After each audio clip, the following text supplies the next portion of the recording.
Shut up. That should have been a double kill. What's that, G's? It's SmalzStudios.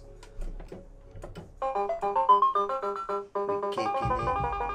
We trying to get a ghost right now.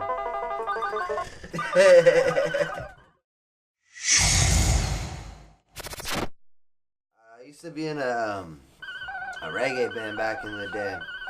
And there's a guy named Biggie Brett that does guitars, and I just kind of stuck with it. He's like 6'4", something like that. He's like my best friend since elementary school.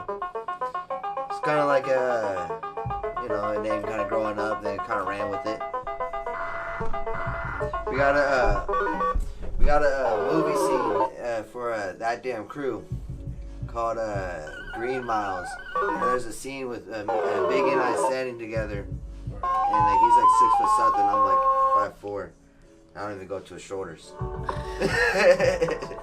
That's literally how I got that name. Editing a music video for him. I started off in my backyard actually, man. I was in a shed. I had two sheds. My second shed was 8x10. That's enough space for me right there to start out. And then I met Q Made the Beat. Yeah, that's like my mentor right there. He kind of gave me like my spark to start a studio. He kind of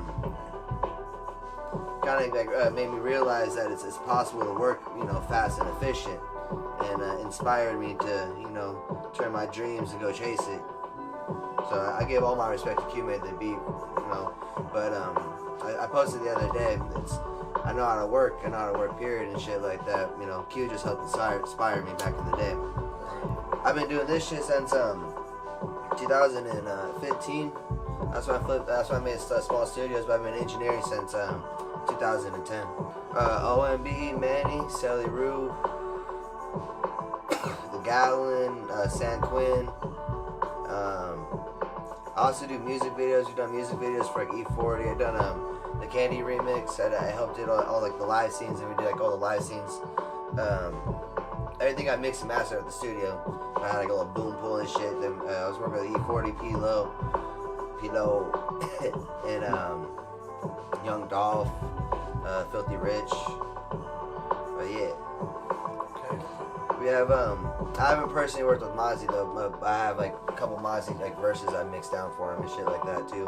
For like Sally Rue and Shooter Gang JoJo. Basically all the Shooter Gangs, to be honest with you. All the Mozzie records, Cinco, 916, all the Brick Boys. Basically all of Sacramento comes over here, man. Right. And then I had this a really cool cat from Cleveland that came through here. His name was Slim G. That guy was really cool. Man, I remember I grew up in a little suburb, luckily, We didn't have that much money, it was cool. But I was at the skate park every day, man. I remember one day it was like super stormy, hella rainy, hella windy and shit.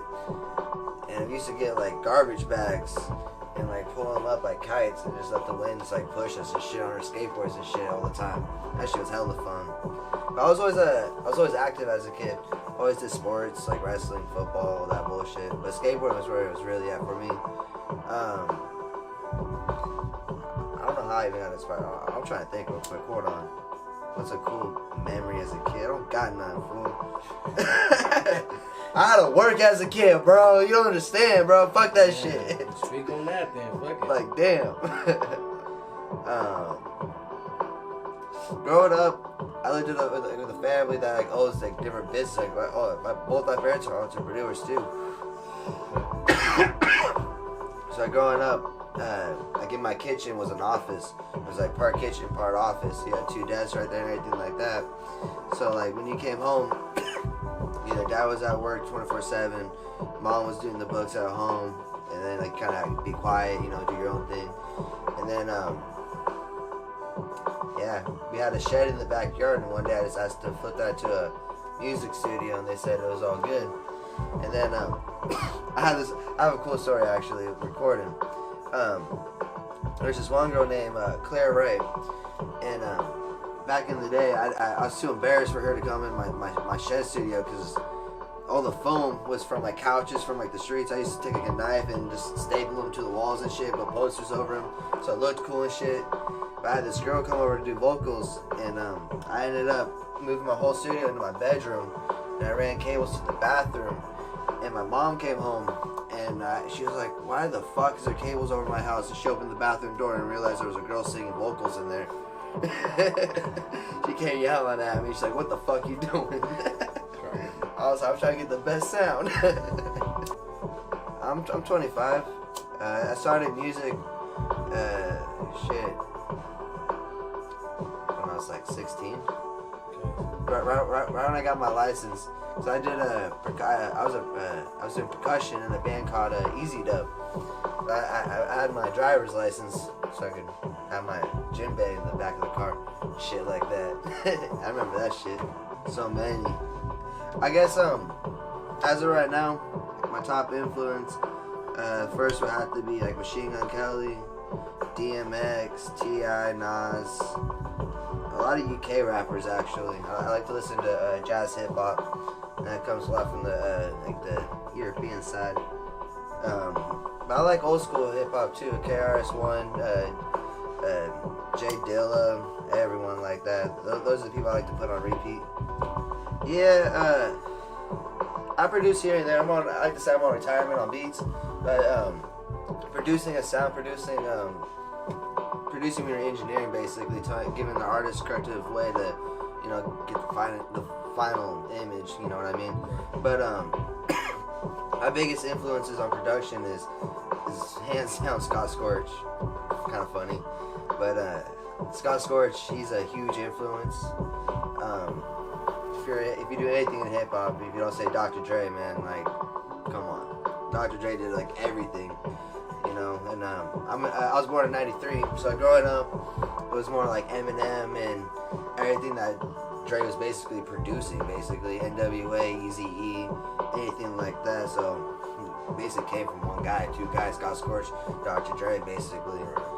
But there's a couple other ones, like I said, J Dilla earlier. J Dilla is he's like the history of sampling hip hop. No, sampling wasn't done before J Dilla basically came in, like how he was doing it. So like J Dilla definitely changed the game and all that shit. Yeah. Favorite movie of all time.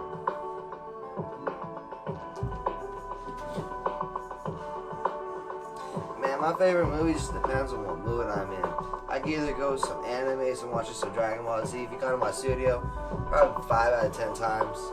7 out of 10 times, there's Dragon Ball Z being played on the TV back there. I like skateboarding videos too, when I'm working too.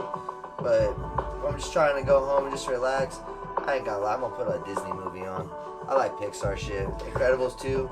You know Toy Story 4 is coming out, bro?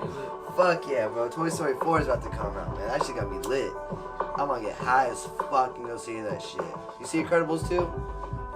You gotta go see Incredibles 2, man. You see Incredibles 1? Alright, you gotta go see Incredibles 2. I don't know if you know it's out yet, but Jack, he got hella powers, bro. He go crazy.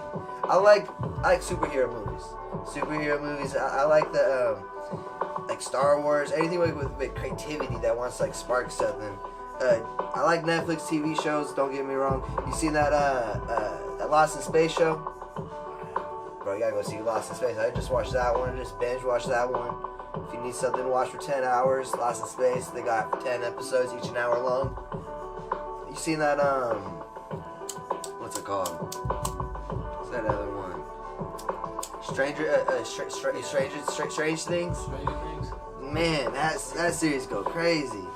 But, for movies though, I really like watching like anime. I'm a huge fan of Pixar, the studio Pixar. It's one of my dreams to go, work on a movie over there or with Universal, something like that. I find just anime or 3D imaging or just graphics moving with sounds on top of it, like The Simpsons and stuff like that.